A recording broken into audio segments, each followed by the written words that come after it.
becoming content in the moment.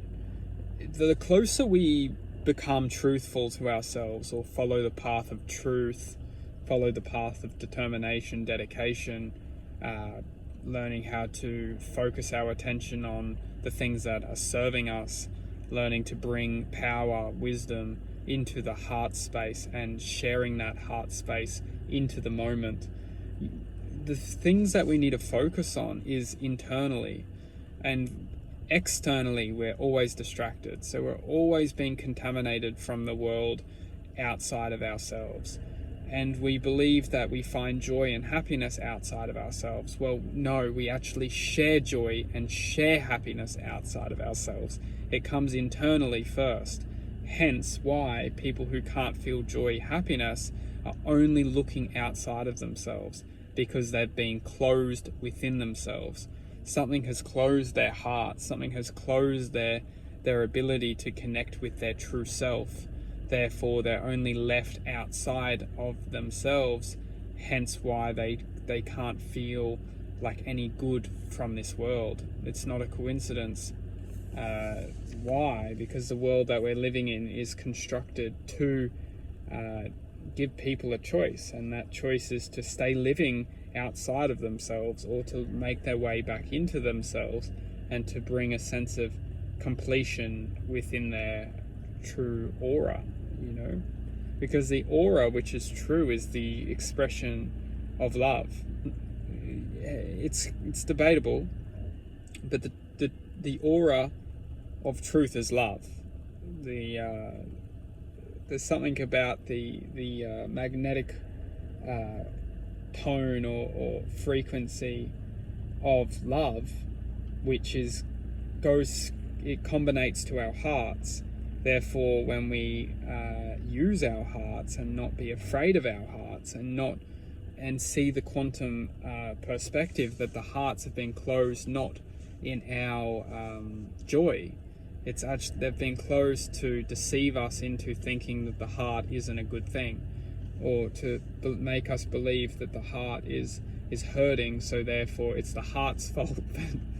It's absolutely an outrage that the fact that the mind has such a manipulative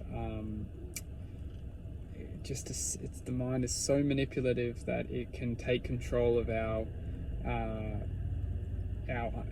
concept of truth by manipulating us against our own feelings. It's absolutely an outrage how the mind can take our truth and manipulate it by our feelings, and when we're feeling bad, the mind says, oh, this is why you're feeling bad. Well, the mind is the same talk that when we get that 1% chance to see things from a loving perspective, that we say, hang on a second, the mind is the one who was talking and trying to convince me that something's good, but at the same time the mind is the one who's trying to kill me. The mind is the one who's trying to say how useless I am, how toxic I am,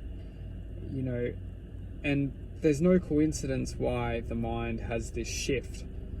It wants to be the good and bad guy. It wants to make us think that it's all that we have.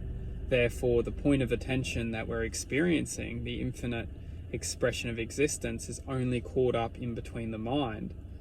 Yet, when we can just understand the mind is only one of our points of attention, we don't need to keep our point of attention in our mind. We can also bring our point of attention to the heart and start to feel things from a deeper level. And when we harness and learn to harness our attention to our heart, we will understand what the mind is doing. The mind is always trying to lure our point of attention away from the heart, so that it can enclose our point of attention and inflict it and bombard it with all these injustice thoughts that are just not true to our expression of existence. Our expression of existence is unknown. It's infinite. It's the infinite expression of infinite possibilities, and our minds are so limited that they want to hold that and grow this false identity that will be reflected into this world, into this reality.